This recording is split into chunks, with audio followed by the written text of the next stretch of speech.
नमस्कार दोस्तों। आज का जो हमारा केस रहने वाला है इंडस्ट्रियल लॉ में, उसका टाइटल है हमारा Graves Cotton and company limited versus their workman. तो इस केस के सबसे पहले फैक्ट्स आप लोगों को बता देता हूँ। इस केस में जो अपेलेंट एक कंपनी है, ये ट्रिब्यूनल के ऑर्डर को चैलेंज करने के लिए सुप्रीम कोर्ट पहुँची है। और जो अपेलेंट है ये एक नहीं, इसमें 4 कंपनीज थी। फॉर एग्जाम्पल ABCD, आप इसको ऐसे कंपेयर करो। और इसमें जो B, C और D, ये तीनों कंपनीज को जो कंपनी ए थी वो कंट्रोल करती थी, मगर चारों कंपनीज के काम अपने अलग अलग थे। तो इस केस में जब डिस्प्यूट अराइज हुआ, वो किस चीज़ को लेके हुआ, जो वहाँ पे क्लरिकल स्टाफ था, जो सबऑर्डिनेट स्टाफ था, उनको जो DA दिया जाता था, DNS अलाउंसेस, उस चीज़ को लेके जब मामला ट्रिब्यूनल में पहुंचा तो ट्रिब्यूनल ने बोला, एक हमारे पास डॉक्ट्रिन होता है जिसको हम बोलते हैं डॉक्ट्रिन ऑफ आपका इंडस्ट्री कम रीजन फार्मूला। ये बात करता है कि हम एग्जाम्पल के तौर पर अगर समझे, कोई इंडस्ट्रीज़ है, जैसे अगर हम गुड़गांव में देखें, दिल्ली के पास, वहाँ पर बहुत सारे ऑफिसेस हैं या फैक्ट्रीज़ ले लो आप।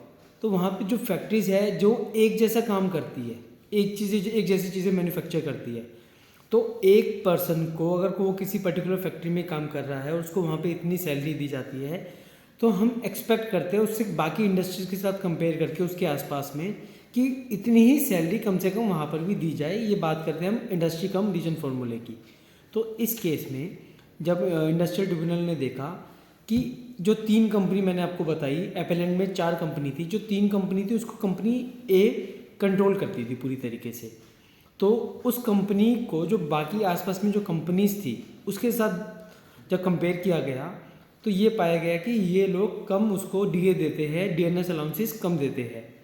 ठीक है, तो ये जो फैसला दिया गया ट्रिब्यूनल के द्वारा वो कंपनी के अगेंस्ट में दिया गया। प्लस में एक चीज़ ये भी बोली गई कि जो वर्कर्स है उनको भी DA इक्वल देना चाहिए जो कि वहाँ के क्लरिकल स्टाफ को मिल रहा है और सबऑर्डिनेट स्टाफ को मिल रहा है। क्योंकि DA क्या होता है, DNS अलाउंसेस, जिसे हम हिंदी में महंगाई भत्ता भी बोलते हैं, कि महंगाई तो सबके लिए बराबर बढ़ रही है, चाहे वो क्लर्क हो, चाहे कोई ऑफिसर लेवल का पर्सन हो, या किसी फैक्ट्री का एक नॉर्मल मजदूर हो।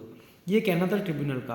तो इसको चैलेंज करने के लिए ये जो कंपनी थी सुप्रीम कोर्ट में पहुंची, क्या उन्होंने जो इशू फ्रेम किया था वो सही किया या नहीं। तो सुप्रीम कोर्ट ने बोला कि ट्रिब्यूनल के द्वारा जो ऑर्डर पास किया गया, जिसमें ये बोला गया कि ये तीनों कंपनी को, जो पहली कंपनी है main Graves Cotton and company limited, ये कंट्रोल करती है पूरी तरीके से। और वहाँ के आसपास में जो हम इंडस्ट्री कम रीजन फार्मूले की बात करते हैं कि कंपेयर करना, वहाँ पे और ऐसी कोई फैक्ट्रीज़ या और ऐसी कोई कंपनीज नहीं है जो सेम तरीके से डील करती है। और ये पाया गया जो DNS अलाउंसेस ये कंपनी के द्वारा दिया जा रहा है, ये सबसे ज़्यादा हाईएस्ट नहीं है, ऑप्टिमम नहीं है, और ये कम भी नहीं है, ये कहीं बिटवीन में लाई करता है। तो ये बिल्कुल ठीक किया गया ट्रिब्यूनल के द्वारा जो डिसीजन दिया गया। और ये भी बोला गया कि उनके वर्कर्स को भी इक्वल DA देना चाहिए जितना कि क्लरिकल स्टाफ को दिया जा रहा है। तो ये कंक्लूजन था सुप्रीम कोर्ट का इस वाले केस में, और अपेलेंट जो कंपनी है इसकी अपील को डिसमिस कर दिया गया। धन्यवाद।